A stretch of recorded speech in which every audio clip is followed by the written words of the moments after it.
Avril 2023. Je suis au Guatemala avec mes enfants et ma femme enceinte. Chaud, un reggaeton qui vibre à fond dans la voiture. On roule sur une piste en direction de la mer des Caraïbes. Autour, forêt tropicale, quelques plantations de bananes et de café. Quand soudain, je vois des bras qui s'agitent au devant. Je vois des hommes qui tirent un câble au travers de la route. Je plante les freins dans un nuage de poussière. Les hommes s'approchent, ce sont des paysans. Je passe la vitre, ils me demandent de l'argent. Je leur donne l'équivalent de 5 $, la boule au ventre. Et eux me répondent avec un immense sourire. Muchas gracias, señor. Et me laissent passer. Je me questionne. Comment se fait-il que ces paysans, dont on dit que la terre est l'une des plus fertiles au monde, se retrouvent réduits à braquer les touristes?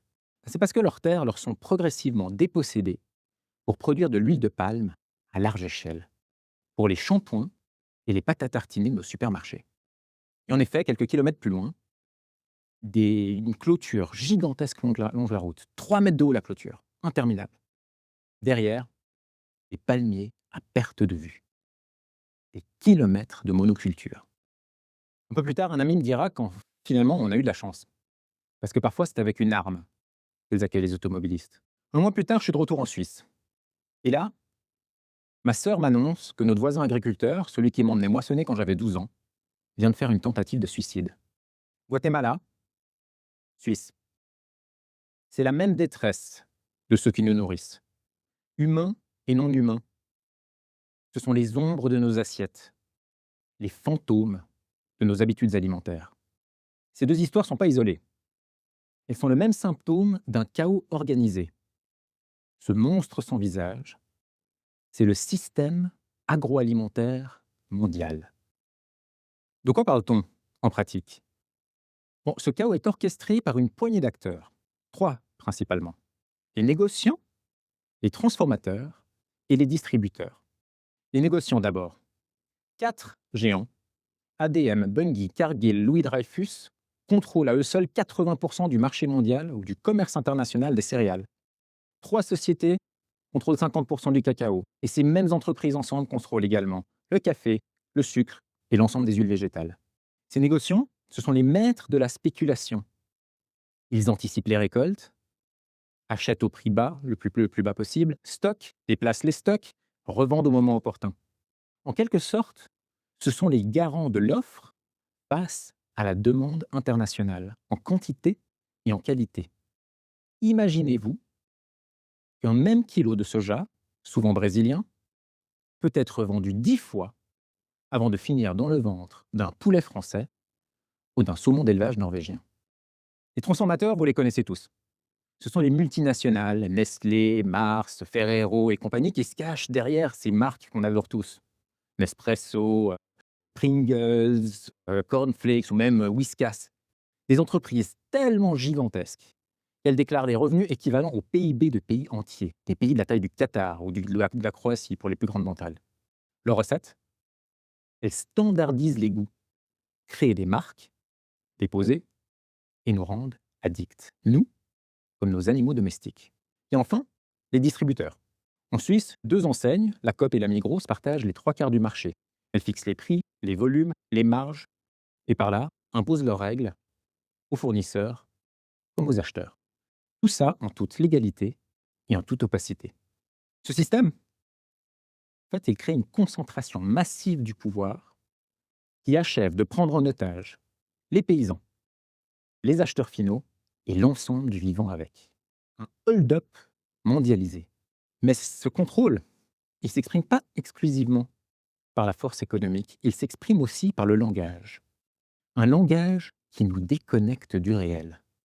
Les paysans deviennent des producteurs, les denrées agricoles des commodités, les animaux du bétail. Ils sont plus tués mais prélevés. Les produits deviennent des marques et nous autres humains, on est réduits au rôle de consommateurs. Déconnexion, perte de sens. Comment est-ce qu'on en est arrivé là, me direz-vous? Revenons en arrière, début du XXe siècle, on comptait environ 1 milliard de personnes sur Terre qui participaient à produire de la nourriture. Aujourd'hui, il y a toujours 1 milliard. Sauf qu'entre deux, la population mondiale, elle, a plus que quadruplé. Bon, l'agriculture industrielle, elle est née des guerres. Les explosifs sont devenus engrais, les armes chimiques pesticides.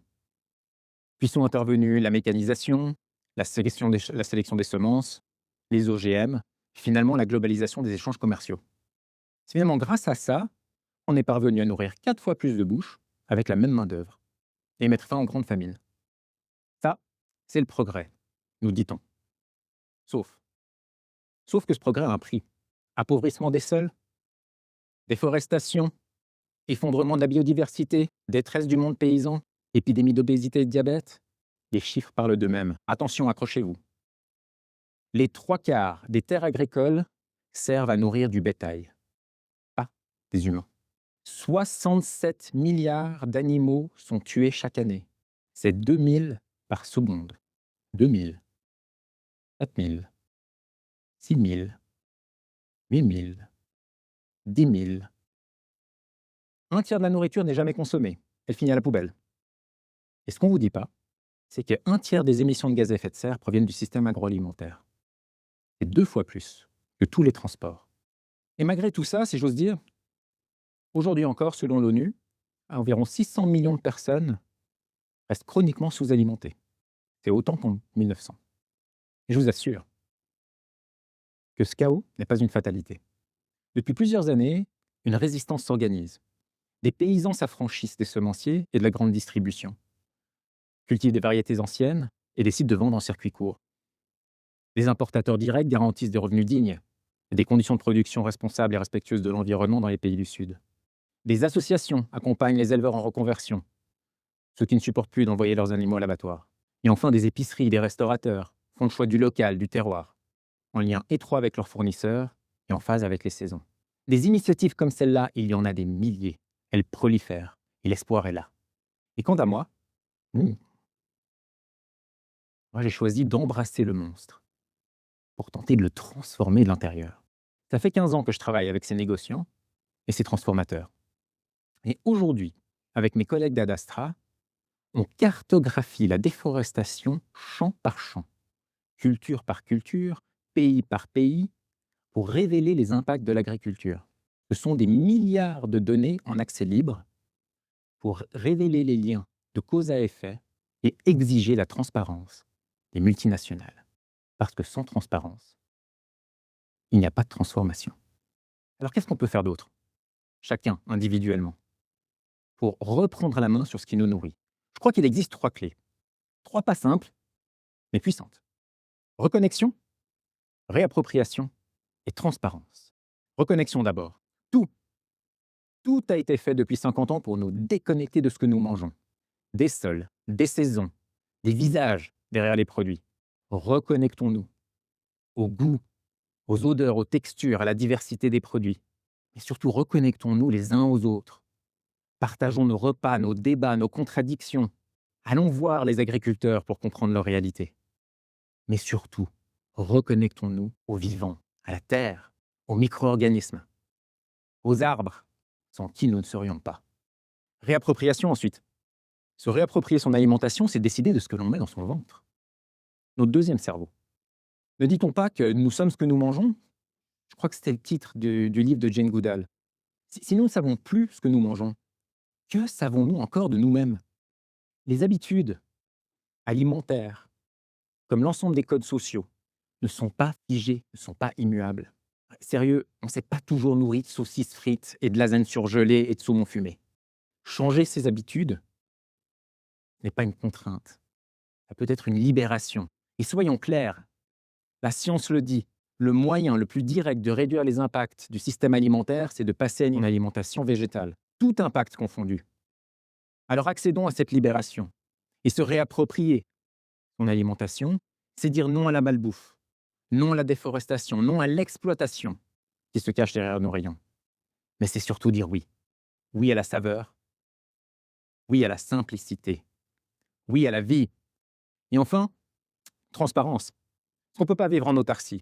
On aura toujours une forme de dépendance face à ce système qui nous dépasse. Donc on se doit d'exiger la transparence la plus complète sur l'origine des produits, les conditions de production, la rémunération des producteurs et l'ensemble des additifs, sel, sucre et autres produits chimiques qu'on trouve dans nos produits.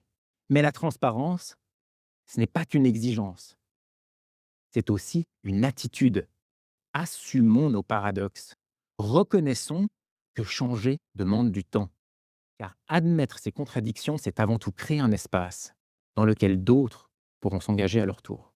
Alors go! Osons nous mettre à nu.